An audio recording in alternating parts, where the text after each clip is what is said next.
Eh bien, rebonjour mes chers amis, j'aime bien cette image des visages qui sont souriants. Donc, qu'est-ce qu'on va faire? On va installer Odoo 14 sur Windows. On va direct sur le site d'Odoo et choisir des versions. Il y a la version 12, version 14, version 13, Mobile Application, RPM de bien, donc on va télécharger la version Enterprise. Bien sûr que non. Donc il faut choisir, il faut acheter bien sûr. Buy a subscription. Et pour acheter une subscription, vous devez être une société avec de l'argent, beaucoup d'argent. Pas beaucoup, juste ça dépend du nombre d'utilisateurs que vous devez utiliser et le nombre d'applications. Voilà le chiffre qui augmente à chaque fois que vous choisissez un nombre plus important d'applications et d'utilisateurs. Donc nous, on va installer la version Odoo Community de Windows. Il faut la télécharger bien avant de l'installer. Donc démarrer le téléchargement. Ça va prendre un peu de temps. Qu'est-ce qu'on va faire? On va télécharger aussi PyCharm, le IDE qui est très intéressant. Et vous savez bien que Python est le langage de programmation utilisé pour Odoo. Il y a Python et PostgreSQL pour côté base de données.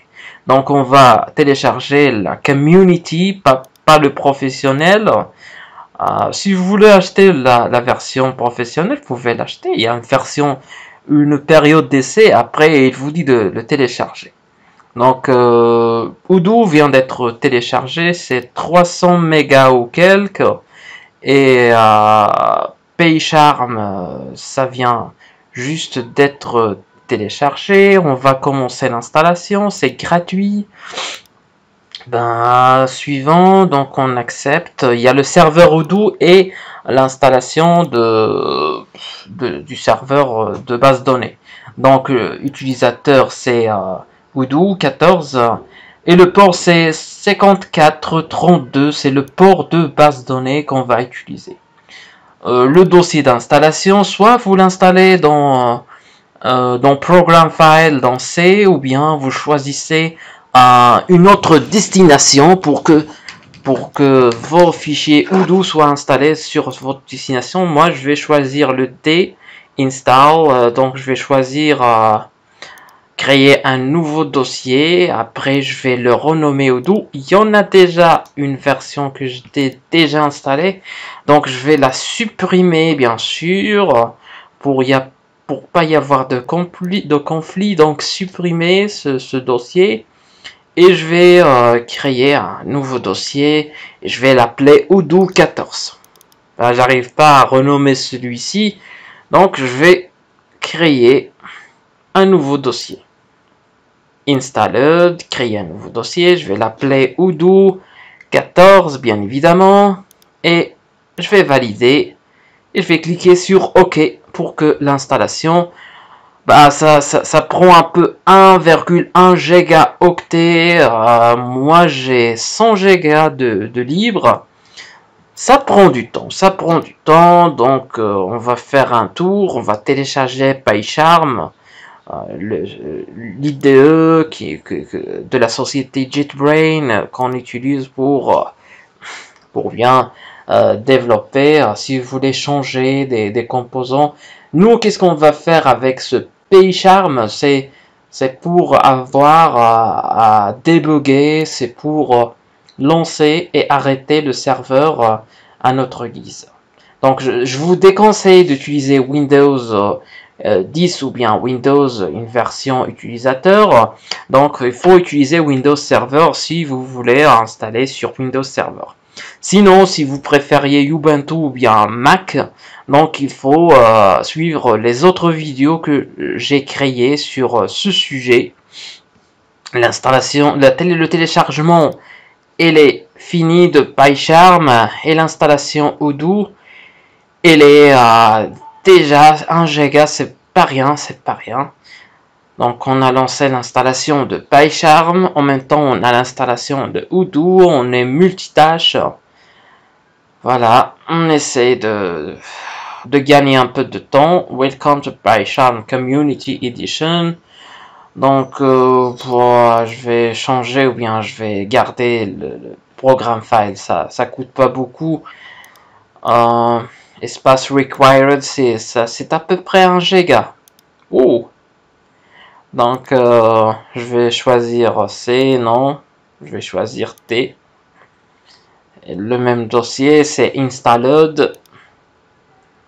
Parce que j'ai 2 disques durs, un SSD sur lequel je fais marcher mon Windows. Il n'y a pas beaucoup d'espace sur le SSD. Il y a un disque dur de 1 Teraoctet. Donc c'est là où je vais télécharger, installer tous mes composants. Divisé pour mieux régner. Donc 64 bits launcher, créer desktop shortcut, c'est pour créer le raccourci sur le bureau. C'est toujours agréable d'avoir un raccourci à chaque fois pour se rappeler que vous avez un logiciel à utiliser pour ne pas le rétélécharger et l'installer une deuxième fois. Bah, de toute façon, mon PC, alors je vais faire un pause et après je vais revenir bien sûr. Alors, l'installation marche bien. Allez.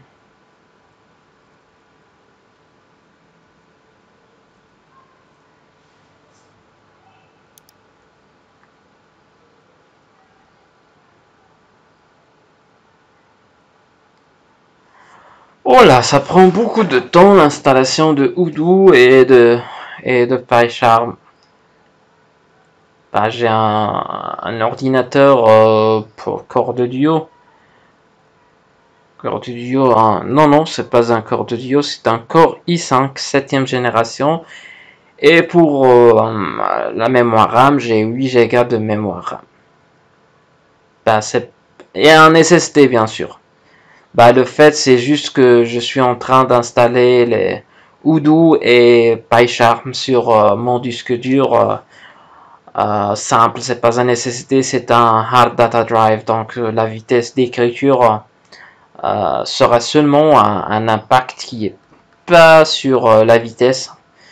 Il n'y aura pas une grande vitesse, mais si vous utilisez un SSD, la totalité ou bien la quasi-totalité des hébergeurs maintenant ou des VPS, ils proposent des SSD au lieu Solid State Drive au lieu d'un HDD Hard Data Drive parce que il y a une vitesse accrue et l'écriture et la lecture et l'écriture des données est assurée. Donc JetBrains, PyCharm, je vais confirmer que j'ai lu, il faut lire le contrat, donc faut pas juste cliquer que vous êtes d'accord, vous n'êtes pas d'accord, mais faut pour installer PyCharm que vous soyez d'accord. C'est la version Community de 2021. C'est la dernière version, notamment bien évidemment parce qu'on vient de la télécharger. On attend toujours du côté Odoo pour que l'installation puisse se terminer. Là, c'est la première Welcome to PyCharm pour créer un nouveau projet ou bien to customize ou bien plugin Learn PyCharm. Donc le focus est sur Odoo. Comment est-ce qu'on veut faire pour installer Odoo sur Windows, notamment Windows Server, comme je viens d'évoquer. On a fait l'installation sur le VPS, Ubuntu, on a installé aussi sur Docker la solution de containerisation Docker avec 2 instructions, c'est simple, c'est fait, c'est gratuit. La version Community, donc le couleur, qu'est-ce que je vais choisir? Le mode Light ou bien le mode Dislight ou bien Dracula. Donc j'aime bien la version Dracula. High Contrast, c'est beaucoup plus sombre que jamais, donc je vais choisir Dracula, les chauves-souris, Batman et tout ça. Il y a un ensemble de plugins que vous pouvez utiliser à chaque fois. Allahu Akbar.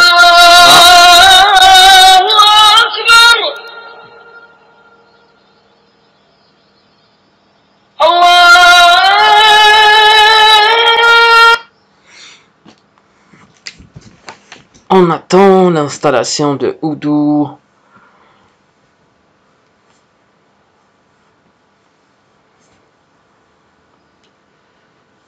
Odoo.com. Et voilà.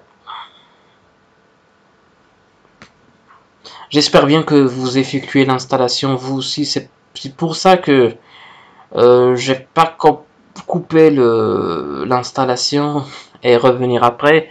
Vous n'avez que si vous êtes sur YouTube ou bien sur si vous avez la vidéo sur votre machine, vous pouvez la faire passer.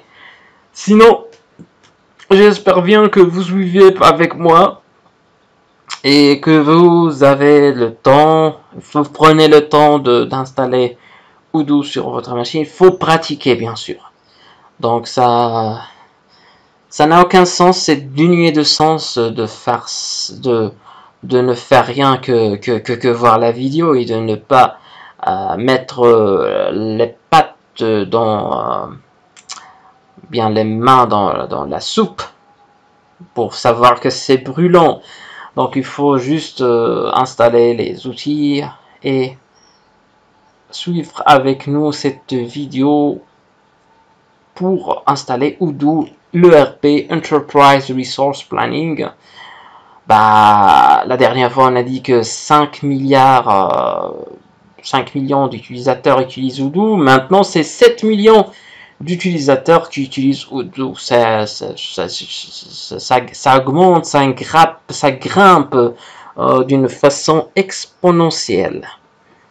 Les gens qui utilisent Odoo, donc pour créer une solution, pour être un consultant, pour être un développeur Odoo, la première étape c'est d'installer Odoo. La deuxième étape c'est utiliser Odoo. Et on n'a pas fait qu'une étape d'installation, on a fait trois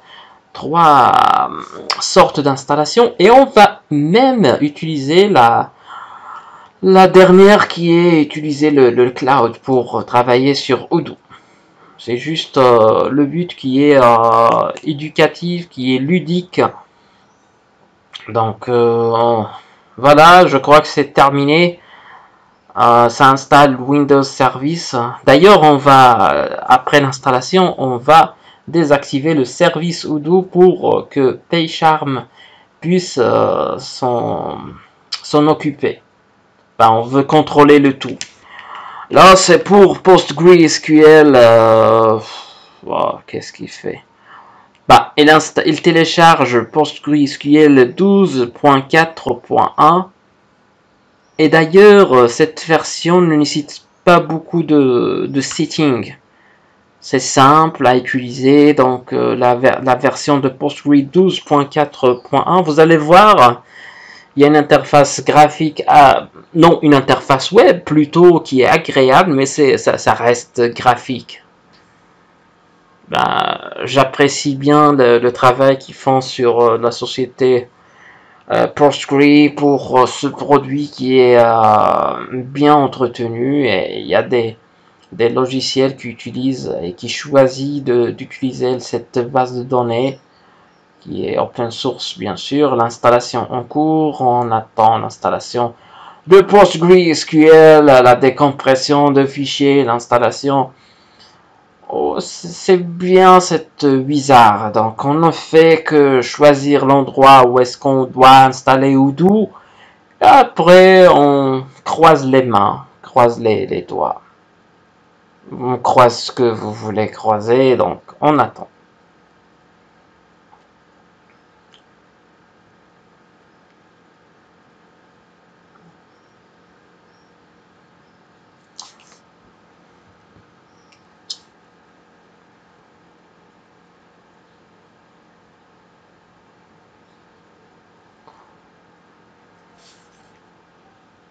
Eh bien, ça prend beaucoup de temps.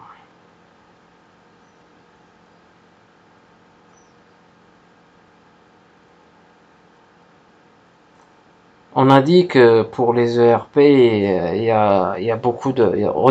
Essayez de regarder les vidéos de les 11 meilleurs ERP que je viens de réaliser. Un ERP, comme vous savez, est encore parfois appelé PGI. Donc c'est un logiciel de gestion intégré à un système d'information qui permet de gérer et suivre au quotidien l'ensemble d'informations et des services opérationnels d'une entreprise. Donc c'est primordial au niveau d'une entreprise. Il émane d'un éditeur unique, et en cas d'impact, qu'est-ce qu'il y aura en cas d'impact? En cas d'impact d'un module, l'information est mise à jour en temps réel dans l'ensemble des autres modules associés. Si vous effectuez un changement dans un module, par exemple sale ou bien achat ou bien vente, donc en temps réel, la mise à jour est effectuée sur la quasi-totalité des modules associés. C'est un système qui garantit la piste, l'audit. Il est facile de retrouver et d'analyser l'origine de chaque information. Il peut couvrir l'ensemble du système d'information, de SI, de l'entreprise, sauf si l'entreprise ne choisit pas à un premier temps d'implanter que certains modules de RP. On a dit que l'ERP et l'entreprise, c'est un mariage qui arrive entre eux. Si l'ERP tombe, l'entreprise tombe. Si l'ERP est boosté, donc l'entreprise elle est boostée. En termes marketing, en termes de facturation, de comptabilisation, de comptabilité. Il garantit l'unicité de l'information qu'il contient, puisqu'il n'y a qu'une seule base de données au sens logique. Et bien, on installe PostgreSQL, cette base de données, cette fameuse base de données. Le marché des ERP évolue rapidement et les innovations techniques ainsi que la transformation des usages ont profondément changé les façons de concevoir les outils centrales dans la vie d'une entreprise. L'émergence de nouveaux besoins a considérablement modifié les ERP. Donc un ERP vous permettra considérablement d'améliorer la productivité, la sécurité de vos processus, notamment en vous aidant à relever 3 principaux challenges. Donc connecter les fonctions en utilisant des données communes, standardiser le processus et les données de la compagnie, transformer finalement les données transactionnelles en informations utiles. Par exemple, la saisie de vente génère automatiquement une écriture comptable. Donc, on va décocher démarrer Odoo parce qu'on ne veut pas que Odoo démarre maintenant. Donc, fermer. Et qu'est-ce qu'on va faire? On va cliquer sur Windows et on va écrire service. Et après, on va voir les services qui sont lancés sur notre PC. Donc, il y a Odoo Service 14. Il est en cours d'exécution. Qu'est-ce qu'on va faire? On va arrêter le service et après, qu'est-ce qu'on va faire? On va désactiver propriété et désactiver le service. Appliquer et puis OK. On ferme. Qu'est-ce qu'on va faire maintenant? Windows E pour explorer. On va vers Data. Où est-ce qu'on a installé? Est-ce que vous vous rappelez, Odoo 14, c'est dans Installed. Odoo 14, il est où? Là. Le O, il est là. Odoo 14, bouton droit, propriété, sécurité. C'est pour gérer l'accès pour que PyCharm puisse utiliser les fichiers de Odoo 14. Donc, qu'est-ce qu'on va faire? On va choisir l'utilisateur et ajouter le contrôle total et la modification appliquée pour tous les fichiers de Odoo. C'est déconseillé bien sûr lorsque vous êtes dans un environnement de production, mais lorsqu'on est dans un environnement de développement sur votre ordinateur, il faut bien que PyCharm puisse avoir l'accès d'écriture pour lorsque vous changez un fichier de configuration ou bien vous changez en termes de code, que le changement soit bien sûr pris en compte, parce qu'il faut avoir le droit de modifier donc les instructions comme la chmod l'instruction qui est utilisée sur Ubuntu. Sur Windows, on a le luxe d'utiliser l'interface graphique, c'est bien, il faut utiliser tout ce qu'on a.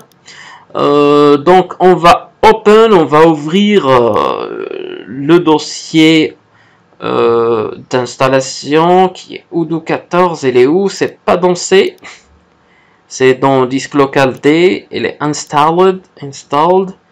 Oh, je vais chercher Odoo 14. Il est où? Notre fameux dossier d'installation. Et après je vais choisir OK. Ça va prendre un peu de temps. Le problème avec PyCharm, c'est l'indexation. Il y a beaucoup d'indexation. À chaque fois, il veut savoir s'en assurer que tout est dans l'ordre. Donc, c'est pour cela que je vais exclure quelques fichiers depuis cette forme d'indexation. Il y a des tips de day pour des astuces que vous devrez utiliser. Un ensemble de dossiers, le NSSM, PostgreSQL pour les bases de données, Python pour faire marcher le bolide de faire serveur, c'est notre serveur de Odoo. Donc qu'est-ce qu'on va faire? On va faire file et vers setting. On va un peu spécifier les configurations, les paramétrages de notre système. Donc on va choisir Project Odoo 14 et choisir l'interpréteur pour Python. À commencer, il y a plusieurs interprétants, Show All, et on va faire un plus. On aura besoin d'un Virtual Environment. Ah, le voilà. Donc on va créer un nouveau environnement. Ça sera Installed Odoo Venv. Et après, on va choisir Odoo 14. C'est pour notre... C'est où est-ce qu'on a mis Python.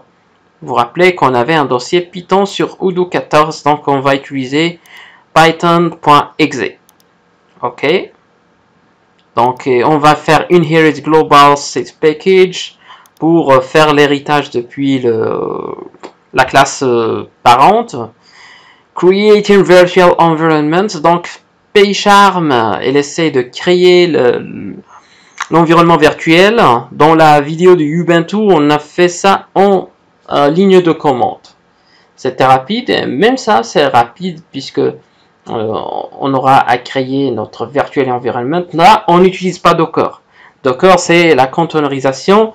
Il y a la virtualisation, virtual environment, et aussi il y a la virtualisation en termes de créer une machine virtuelle. Mais nous, on crée un environnement virtuel avec Python sur lequel on aura à installer tous les requirements.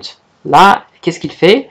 Il installe le requirements.txt, donc ce fichier qui contient tous les packages que Odoo aurait besoin pour travailler. Donc toutes les dépendances devraient être installées maintenant. On va cliquer OK et après qu'est-ce qu'on a? On a toutes les dépendances qui sont installées, le PyTS, le Cached Property, T-Attrib Update, Below, PyPDF2, donc OK. Apply et OK. On va pouvoir exclure quelques dossiers depuis l'indexation. Le scanning, il est déjà, le PyCharm, il scanne notre dossier. Donc, qu'est-ce qu'on va faire? On va faire exclude pour serveur. Pour Python aussi, on va faire bouton droit et mark directory as excluded. Ah, voilà. Qu'est-ce qu'on va faire? Add configuration. Cliquez sur le plus. Choisir Python. Voilà. Et puis, qu'est-ce qu'on va faire? On va on va choisir ça pour comme non, on va faire Odoo 14. Script path, on a un script qui est un fichier bin Odoo 14. On va vers Odoo 14, vers serveur Python. Non, ça n'existe pas sur Python, ça existe sur, je me rappelle, c'est sur serveur. Serveur, elle est là, server. Yes, server. Non, je clique sur Python, qu'est-ce qui m'arrive? Server. Ok, c'est serveur et Odoo-bin. Ok. Voilà. Et pour les paramètres, je vais faire "-c" pour compile. Voilà, des guillemets. Après, on va faire un bouton droit pour add path. Je sais pas pourquoi insert path ça marche pas. Pourquoi ça marche pas? Oh là là là là. Je crois que c'est dû à l'indexation. Python, il commence à indexer mais on a déjà exclu des dossiers. Je sais pas qu'est-ce qui arrive à PyCharm pour ne pas accepter cela. Donc on va faire un plus. Il y a un problème. C'est des guillemets, bouton droit, insert path, ça marche pas. Insert path is not available during indexing. Ah bah c'est ça, il est en train de travailler sur l'indexation de quelque chose. Voilà, elle est là, l'indexation. Il indexe quelque chose. C'est quoi? Qu'est-ce qu'il indexe? Donc je vais cancel et je vais exclure un autre dossier. Je crois que c'est PostgreSQL. Ah voilà, le malin. Donc je vais faire bouton droit et je vais faire Mark Directory as excluded. Et ben voilà, l'indexation prend sa fin. Donc je dis à PyCharm de pas toucher à PostgreSQL. Je n'ai rien changé dans le serveur, dans tout ça. C'est pas la peine d'indexer tout ça. Donc qu'est-ce que je vais faire? Je vais cet autre dossier, lui aussi. Non, c'est déjà exclu. Python, c'est déjà exclu. D'accord. On va reprendre ce que nous avons commencé. Donc, add configuration. Que c'est terminé, pas encore. Updating index, add configuration. Non, je crois que c'est... Il indexe Python. Donc ça va, je crois que c'est nickel. C'est nickel. Voilà, add configuration. Python SDK. On attend pour que l'indexation, que Monsieur PyTorch puisse terminer son indexation. Donc c'est bien. Configured Project Interpreter. Donc plus, on va choisir Python. On va définir un nom pour notre debug run configuration. C'est Odoo 14. Le script path c'est dans Odoo 14 serveur Odoo-bin. Donc c'est là qu'on a mis le script path. Et pour les paramètres, c'est "-c compile, de guillemets, point virgule, bouton droit, et on choisit odoo.conf. Et puis c'est apply, et après c'est OK. Désormais, on peut relancer notre système, notre Odoo, le debug. Voilà, elle est lancée. Il n'y a pas d'erreur, notamment il n'y a pas d'erreur. Mais est-ce qu'on peut voir les erreurs? Je vais faire le test, localhost 8069. Bah, il n'y a pas d'erreur. Est-ce que je peux voir les erreurs? Oh, ça marche, alhamdoulilah. Donc ça marche. Notre instance Odoo, elle est là. Mais je veux tout de même voir s'il y a des erreurs, s'il y a le log. Il faut que je désactive le log. Donc je vais vers serveur, après sur odoo.conf, et puis je vais choisir la ligne où il y a log file. Donc je vais faire un commentaire pour le log file pour que je puisse visualiser et monitoriser ce qui arrive. Donc je relance. Après, bingo. Donc, alhamdoulilah, donc on peut désormais voir le débogage sur notre PyCharm. Donc à chaque fois, on pourrait utiliser PyCharm pour démarrer notre instance, pour arrêter, pour voir s'il y a quelque chose qui marche pas bien. ipconfig, je veux voir mon IP, donc c'est quoi mon IP? Mon adresse IP c'est... ah là, voilà. Voilà, je dois... Soit on utilise localhost, soit on utilise l'adresse IP qu'on vient de voir. C'est 192.168.1.10. Et on n'oublie pas de spécifier le port 8069, je crois. 8069. Donc 2.8069. Odoo, ça marche pas sur le port 8080. Donc vous pouvez faire un redirecting PGA admin, donc PGA admin, donc Postgre admin. Donc là, ils ont repensé toute l'interface graphique de PGA admin. C'est la version 12, je crois. PGA admin 4, c'est la version 12 de PostgreSQL. Et elle est plutôt bien repensée. Ça prend un peu de temps. Donc pour apprendre, il faut bien sûr prendre du temps. Ah, le log il est toujours là, le 200. Pour le HTTPS, ça marche super, nickel. Voilà, c'est notre browser pour PostgreSQL. Donc, please, master password pgadmin. Donc, on a dit que c'est Odoo 14. Odoo 14 et je vais faire OK. Et puis voilà, on est sur notre serveur de base de données, l'interface bien ergonomique. J'aime bien cette interface, elle est bien repensée que la dernière. Serveur, PostgreSQL, il me demande encore le password, Odoo 14. Et faire OK. Et puis, je me suis connecté, voilà le dashboard.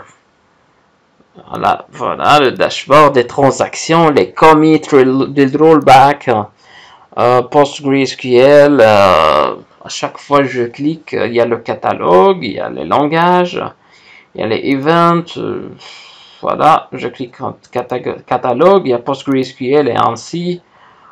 Les FTPS, les tables, le trigger function, les types, les views.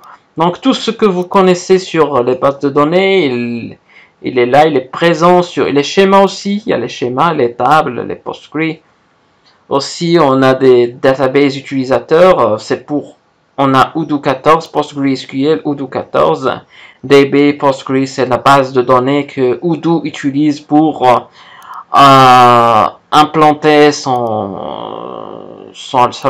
logique métier d'entreprise pour tous les modules bien sûr qu'on doit installer bien évidemment pour qu'on puisse travailler avec Odoo. Donc propriety Odoo 14, definition, les privilèges, donc c'est can login, super user, create role, create database, update dialog, donc tout est permis dans les privilèges pour Odoo 14. Si vous utilisez une version previous, donc il faut ajouter plus de privilèges à Odoo 14. Là, c'est le site web de pgadmin, si vous voulez l'utiliser. Voilà. Et la documentation, je crois que... Oui, donc PostgreSQL Documentation, il y a la documentation. C'est valable en Chinese, en French, en Japanese, en Russian. Malheureusement, c'est pas encore en arabe. Donc, il y a la version anglaise, la version française, japonaise et russien, le russe, la Russie. Monsieur Poutine.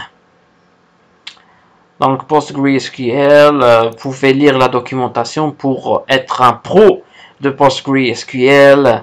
Et puis pour la programmation Odoo, il faut être un pro de Python. Donc Python, PostgreSQL et quoi encore? On aura besoin de JavaScript aussi. Donc JavaScript, elle est largement utilisée avec PostgreSQL. Donc voilà le master password. Donc on va créer la base de données, le nom de la base de données. Oh, qu'est-ce que je vais écrire comme nom? My database, ok, MyDB, email, je vais choisir mon email, je vais choisir numéro de téléphone, voilà, voilà, il découvre que je suis au Maroc, password, donc il faut choisir un password et se rappeler de ce password parce que vous avez l'utilisé, donc on va changer la langue en French parce que les mots techniques qui seront désignés en French, l'internationalisation elle est là. Demo data, si vous cliquez sur Demo data, je vous déconseille, mais moi je vais utiliser Demo data pour avoir une base de données qui est un peu peuplée, qui peuplée un peu, avoir des données sur ma base de données, mais Odoo déconseille les gens d'utiliser Demo data lorsque vous installez en mode production. Lorsque vous installez en mode test, donc vous êtes free d'utiliser la démo data ou non. Donc, mais c'est bien d'utiliser la démo data dans un cadre qui est éducatif. Ça prend du temps, donc ça prend du temps pour installer la base de données. Pour Odoo, elle est installée. Pour peupler, pour insert des données sur notre base de données PostgreSQL, ça prend un peu de temps. Et d'ailleurs, c'est pas grave.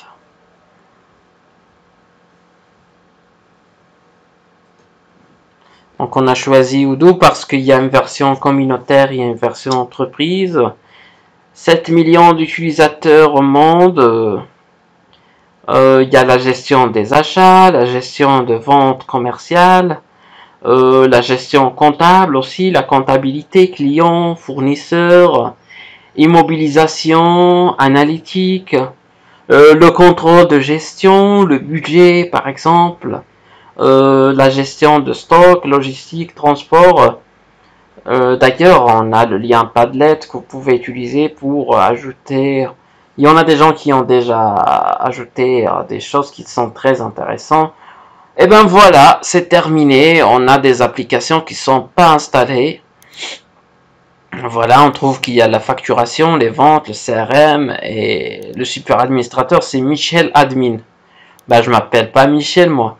Application, donc voilà. Donc il y a deux utilisateurs. Il y a l'utilisateur Marc Demo et il y a l'utilisateur Michel Admin avec l'identifiant belchirix@gmail.com. Donc je vais modifier le password. Nouveau password. Je vais définir un mot de passe. Modifier le mot de passe. Enregistrer. Et puis il doit se redéconnecter maintenant, si je me rappelle. Et bien voilà, il se déconnecte pour que je puisse définir le mot de passe que je viens de changer. Bien sûr. Mot de passe, je dois le renseigner. Et puis connexion. Voilà, donc son image, référence. C'est pas même ma photo qui est là. Qu'est-ce que je dois faire? Vous pourrez voir les applications. Il y a beaucoup d'applications. On pourrait l'installer depuis là ou bien choisir le View List et choisir plusieurs applications à installer à la fois. Par exemple, vente, facturation, site web, inventaire, achat. Beaucoup d'applications installées, le tout en un. On va vers Action et installer les modules. Ça sert à rien à chaque fois d'installer les éléments et attendre. Donc qu'est-ce qu'on a fait? On a basculé vers l'affichage liste et après on a choisi en checkbox les modules ou bien les applications qu'on choisit d'installer, par exemple vente, facturation, inventaire, site web, achat. Donc par exemple, dans une entreprise, qu'est-ce qu'on fait? On achète des produits, on les revend. Et après, il y aura de la facturation, il faut facturer, mais aussi on a un stock, c'est pour ça qu'on doit avoir un inventaire. Donc c'est pour réceptionner et envoyer les produits qu'on vend sur notre société. Il y a beaucoup d'utilisation, il y a même des modèles ou des modules e-commerce ou bien des modules production, email marketing, changement continu, soyez continu, le chargement continu, soyez patient s'il vous plaît, on est patient, on demande rien, on est patient. Prenez votre temps, monsieur Oudou, monsieur Paille Charme, monsieur Paille Torche, faites ce que vous voulez. Tant que ça marche, c'est bien. Tant qu'il n'y a pas d'erreur, ça marche. Il y a des modules qu'il faut utiliser par des RH, des ressources humaines comme recrutement, ou bien employé, ou bien congé. Sont tous des modules qu'on pouvait utiliser. Ou même le module e-learning pour faire quoi? Pour faire de la formation continue, pour faire la formation continue à vos employés. Lorsque vous êtes un RH, il faut s'en occuper de ça. Il y a même des contacts, discussions, événements, le mailing, les SMS. Beaucoup de composants que vous devez utiliser. Même le site web qu'on vient d'installer. C'est très important. Ne partez pas, c'est presque terminé. Croyez-moi, on va pas partir.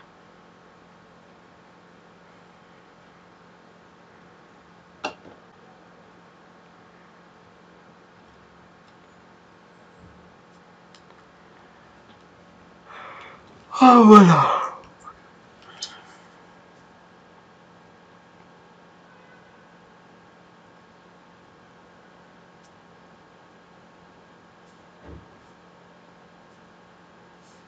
Il y a aussi la plateforme ERP Cloud, toujours disponible, toujours sécurisée et toujours conforme aux dernières évolutions réglementaires afin de nous garantir une parfaite sérénité. Donc c'est la plateforme ERP Cloud. Nous, on a installé ça sur notre serveur. Si vous voulez avoir la version Enterprise, vous avez à l'acheter et puis à l'installer sur votre propre serveur.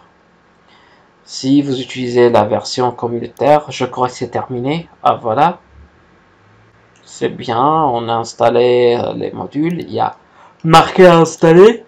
Et puis configuration, qu'est-ce qu'on va voir? Les deux utilisateurs.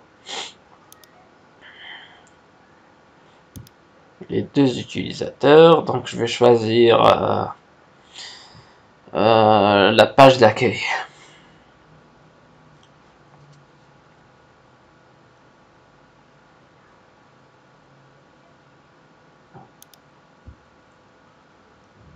Voilà, notre website n'est pas encore configuré. Je clique sur Unité pour ajouter vite fait des bouts de code avec des éléments drag and drop. C'est simple et c'est juste de just in time. Vous glissez, droppez, drag and drop, vous glissez, déplacez, les éléments ils sont là. Vous cliquez un peu comme ce que vous faites sur Microsoft Office Word. Vous cliquez, vous changez. Donc c'est le what you see is what you get. Le WYSIWYG. Voilà, je vais ajouter un autre composant. D'autres composants. De toute façon, je ne paie rien pour ajouter des composants. Ça va, notre site web, il est là. Mais il faut... voilà. Si vous voulez changer quoi que ce soit, donc c'est à gauche, le style, ou bien option, ou bien option. Donc pour option, je pourrais choisir les couleurs, le style, la conception. Quelle couleur je vais choisir? Celle-là. Le what you see is what you get. Donc, ce que vous choisissez, c'est ce que vous aurez, c'est ce que ça apparaît, c'est ce que vous aurez finalement comme couleur. Voilà. Ça donne un effet gold. J'aime bien cette couleur. Je pourrais la changer pour vous donner une idée sur comment le style change. C'est bien. Voilà, des couleurs, chacun ça, ce qu'il préfère, les couleurs qu'il préfère, ou bien les couleurs qui se réfèrent aux sociétés. Donc j'ai cliqué sur sauver, sauvegarder, et puis nous avons notre site finalement. Et voilà, c'est l'aperçu mobile. Donc il est agréable aussi lorsque vous vous connectez sur un mobile. Et d'ailleurs, tout le monde maintenant, ils ont une vue Android ou bien iOS ou bien Windows Phone. Mais donc on a tous les sites web et on a tous les éléments qui sont installés, configuration, tous les éléments que vous pouvez utiliser à votre guise. Et voilà. Oh, ça prend un peu de temps, ça prend un peu de temps. Et je vais fermer tout ça. Fermer, fermer. Qu'est-ce qu'on a là? Voilà. C'est la configuration de tous nos modules. Il faut choisir gérer les utilisateurs. Je vais choisir un peu les coordonnées. J'aime pas éditer. Donc éditer pour changer le nom de Michel Admin. Je m'appelle pas Michel. Tout de même. Je suis Béchiri, Younes Aziz. Donc écrire Younes Aziz Béchiri. C'est pour vous faire voir comment changer le profil, l'adresse électronique. J'y touche pas. Société autorisée, compagnie Chicago, San Francisco, ce sont des filiales ou bien des édités. Voilà. Donc je vais choisir aussi de modifier l'image. Où est-ce que je peux trouver une image de moi? Voilà, me voilà. Donc sauvegarder. Voilà, éditer, sauvegarder, c'est fait. Ça change pas maintenant, mais ça va changer. C'est juste qu'il faut actualiser un peu pour que l'image de Michel Admin puisse changer. Vous savez que les navigateurs utilisent des cookies. Donc les ventes, on pourrait créer une vente ou bien modifier. On a une vente Gemini Furniture à 14 000 de dirhams dans cet article. Et on pourrait choisir les articles qui sont disponibles. Il y a beaucoup d'articles de fourniture, armoire avec porte, 33 unités en stock, prévision 138 unités, le coût de vente est de 12,50. Un ensemble d'éléments, ça défile, on a beaucoup d'articles à vendre. D'ailleurs, on achète ces produits et puis on les vend. Les mouvements d'articles, les unités. Les vendeurs, ils sont tous créés. Un nouveau produit, si vous voulez créer un nouveau devis pour quelqu'un, donc la société Azure, 4% desk, modèle de devis, donc la quantité, donc donc je vais mettre 12 et je vais créer un devis pour la société Azure Interior Brandon Freeman. Envoyer par mail pour envoyer la devis à ces gens. C'est une proposition de prix. Votre quotation d'un montant est prêt à révision. Donc on a envoyé une quotation pour la société Azure interne et vous pouvez l'envoyer par email. Après, s'ils sont d'accord, on va confirmer notre commande. Donc le devis il est envoyé. On a un problème au niveau de stock, on a 0 stock. Il faut se ravitailler en achetant ces produits. On aura besoin de 12 produits. Créer une facture, si on veut créer une facture, pas encore. Donc, il y a plein de factures qui sont là, des ventes. Voilà, c'est le S0023. Ce sont des ventes. Il y a même des achats. Si on veut effectuer les achats, je me rappelle pas, Fern 800. Donc, je pourrais acheter ces produits-là. On va voir ça en détail dans les séances qui vont venir. Vous pouvez choisir un produit, se ravitailler de ce produit depuis votre fournisseur, parce que vous achetez puis vous vendez. Donc on se déconnecte. Je crois peu que ce Michel admin, cette image, je veux que ça change. Donc chérix@gmail.com, mot de passe, puis connexion. Et ben voilà, donc c'est modifié Younes Aziz Bachiri et mon image elle est là. Mon photo. Voilà, qu'est-ce que je pourrais faire et maintenant? Je pourrais aller vers vente, voir les ventes, les bons de commande que j'ai, voir le serveur qui est toujours lancé avec le log, arrêter le serveur et voir si ça marche encore. Ça m'étonnerait que ça marche, puisqu'on a arrêté le serveur. On va relancer le serveur avec play, donc lancer le serveur, et on va voir s'il y aura des problèmes. On était sur la vidéo installer Odoo 14 sur Windows. Donc voilà, on fait un petit refresh, et puis voilà. Ça marche super bien, ça marche super bien. Bah, je vous remercie d'avoir assisté à cette vidéo.